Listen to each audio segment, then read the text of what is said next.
us, and we're part of the Nation Group to the efforts. Thank you very much for this $15,000 to the cause Bahamas Rise Again. Why is something like this so important to you personally, Mr. It is important because, today, Bahamas, yesterday, Dominica, day before yesterday, Jamaica, Grenada.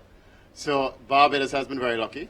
Weather patterns have changed, and I don't want to be the prophet of doom, but you never know. That's right. And, if you listen to climate change experts, it's gotten worse, it's gotten more severe, and more frequent. Yes, something that we have to be serious We about. have to recognize it. And I'm sure as a media house, you will be using that platform to try to get the message across. We actually, Nation Publishing has a reporter in Bahamas right now.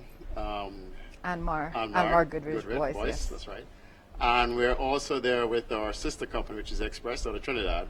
So we know the effort, and we have to publicize the effort across the region. Thank you. Thank you very much, Mr. Shaw, for this $15,000 donated from the Nation Group of companies to the cause. Thank you very much. No problem. You're welcome. Back to you, Ronnie. Thank you, Lisa. And that should be taking us closer to the $200,000 mark. Remember, you can make your contributions 228-6288, 467-5507, or via WhatsApp at 467-5444. For our German viewers, 467-5444. And remember, Visa, MasterCard, American Express, or Discover Card, www.riseagainbahamas.com. You can come here to the Caribbean Broadcasting Corporation in the Pine to make your cash and check donations, and you can make that donation during the live telecast. The fund from Sedima Bahamas Barbados Relief Fund, the account number is 100-118-6684. No donation is too small, and it will make a difference. At this time, we welcome the Minister of Home Affairs, the Honourable Edmund Hinkson. Good evening. Good evening, Ronnie. Now, when Dorian was approaching Barbados as a tropical storm, you were part of the team which was making the preparations and encouraging Barbadians to get ready for the passing of Tropical Storm Dorian. From that point to witnessing Category 5 development and destruction in the Bahamas, what are your views? Okay. Well, I'm here, of course, to again show tangible support from the government of Barbados for the people and government of Bahamas in this extremely difficult time. We're proud, of course, to be part of this Rise Again Bahamas show. We urge all Barbadians to give, because if there is ever a time of need by our Caribbean brothers and sisters for assistance of, CARICOM nations, it is now. And, I was here last week at this time on People's Business, where we discussed resilience of Barbados, preparation, and at that time, Dorian had just been over Bahamas for a few hours. I don't know if anyone could have imagined that it would essentially be over two islands in Bahamas, Grand Bahamas and Abaco, for 3 days, basically standing still, hardly moving. It is really and truly unimaginable, and the devastation has to be great. Almost all the houses destroyed, and at a stage where everyone who has been through a hurricane says that the worst part is the aftermath, because you have to try and pick yourself back up psychologically, knowing that everything in terms of possessions, lifelong possessions, is gone. And we therefore urge every Barbadian to contribute. We've heard it throughout the evening, the afternoon. No matter how small a contribution, it will be welcome. And everybody to give at least according to their means. So some will be able to give $5, some can give, as has been done, 15,000, some as the Barbados Labour Party gave earlier this evening. Acting Prime Minister George Payne here, 20,000. And we know that some churches would have certainly had collections today for it. School is starting tomorrow.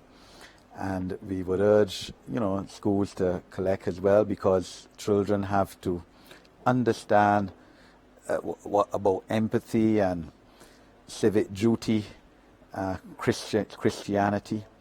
The service organizations, I'm sure, will pitch in. And we have many in Barbados, the sporting organizations, the community groups, everyone, to assist our brothers and sisters. Bahamas is a CARICOM country, just as we are. It's a regional country. There are many Barbadians who live in the Bahamas. In fact, the only time I visited Bahamas 31 years ago was for the wedding of a Barbadian, a good friend of mine, marrying a Bahamian. And she, in fact, is of Barbados background. Both of her parents are Barbadians. We know that there are many Barbadians living here. We are tied together as an umbilical cord, as part of a region that is very vulnerable and growing challenges related to increased climate change. And when you think of it, that 2 weeks ago, almost, this very same system, Dorian, passed Barbados, center passed over Barbados. Thankfully, didn't cause much damage, caused minimum damage, but within 6 days, it is at 185 miles an hour plus over Bahamas, and we have to be thankful. It could be us. We've heard that many times. If it were us, we would want assistance from our Caribbean countries. And therefore, we have to help be our brother's keeper, because we don't know when we may need assistance as well from others in the Caribbean region. Certainly is an opportunity again, as we have been doing, as Prime Minister Mia Mottley and all of us have been doing, urging Barbadians to be prepared. We're now in the most intense part of the hurricane season. We've just passed halfway stage. We still have 3 more months. We know that within recent times, certainly the most difficulties we've had, the 6-week period, probably between the beginning of September and mid-October, where we're into now. So we urge all Barbadians, all communities, to remain vigilant, to be prepared, to clear your lands, your property are clear, the gullies, and maintain your resilience, have your food stock, your medication up and running, insure your houses even now.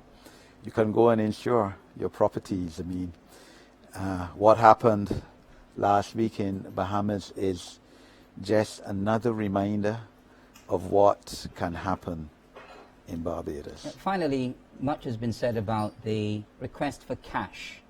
Not to say that there's no interest in clothing and other items, but the need for cash at this point. Could you emphasize why that is being said? Right. Well, the reality of the situation is Bahamas is still a pretty far distance from Barbados, even though it's in our region. It's not like St. Vincent or St. Lucia, 40 minutes by plane. So, practically, it will be better to give cash, and that's what we've been saying, rather than have to ship goods up there. I mean, especially at this time when transportation will still be difficult. The government of Barbados is prepared to give whatever assistance is needed to the people and government of Bahamas at this time, whether it's part of SEDEMA, as part of the RRS, in terms of our own troops, defense force, fire service, police, and Bahamas will rise again. It will take a while. This is not an episode in which you recover in a year or even 2. Dominica, as we know, 2 years ago, is still fighting in the aftermath of Maria. A country loses well over 100% of its GDP in these circumstances. And I know that Barbadians will pitch in, and we as a government will lead in the cause to help a fellow CARICOM country in which many of our citizens have family connections, many of our citizens reside, and in which, citizens of Bahamas also reside in Barbados. And many of the region's security and police forces have been activated in offering their help as well. Right. Yes, certainly. As I said, we're in this together. We're all part of the regional defense system and SEDIMA, the, of course, disaster resilience system. And I'm sure that all the countries will pitch in. We heard Prime Minister of St. Lucia